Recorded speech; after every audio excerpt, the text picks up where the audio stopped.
This is Mission Control at the Johnson Space Center in Houston, Texas. This has been another highly productive week for the Expedition 35 crew. One of the major activities for the on-orbit crew and the ground team has been the upgrades to the high-rate communications systems KU system. That activity continued this week, highlighted by Commander Chris Cassidy and Tom Marshburn's installation of the redundant KU Communications 1 unit to complete the refurbishment of the station's KU system. KU Unit 2 was installed and checked out last week, and it will continue to be the prime unit for that new system. Some remaining checkout tasks remain for next week. Tom Marshburn also spent a lot of time on Monday and Tuesday working with Robonaut, the first humanoid robot in space.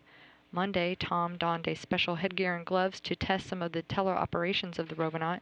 Throughout the activity, he was able to control Robonaut's head and hand movements using the telerobotics gear. Other smaller scale station maintenance tasks and activities included a replacement of the 25 radiation monitors located throughout the living quarters of the space station. They also performed software updates on various laptops in the water processing facility and work on the advanced resistive exercise device and cleaning of the crew quarters, as well as vents and air filters in the Russian segment.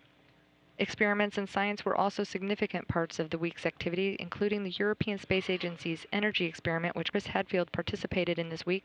He's about midway through the 10-day run, which has the crew member following a defined meal plan, detailed logging of the food and liquid intake, and multiple sessions measuring their oxygen uptake.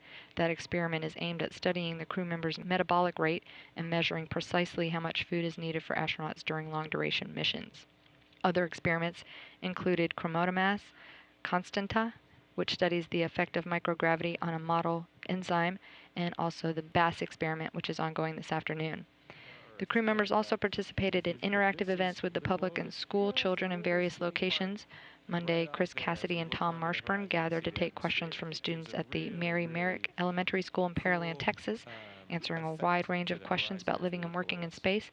The next day, Commander Chris Hadfield spoke with students and other participants in an educational event with more than 300 students as part of a joint event with Yuri's Night and TELUS World of Science in Edmonton, Alberta, Canada.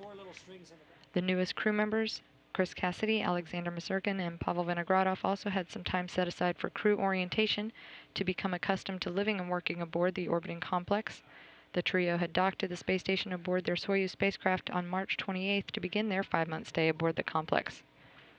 The crew will wrap up their activities around 2 p.m. Central Time today and have personal time before crew sleep scheduled for 4 p.m. They have a routine off-duty weekend with only housekeeping and family conferences scheduled.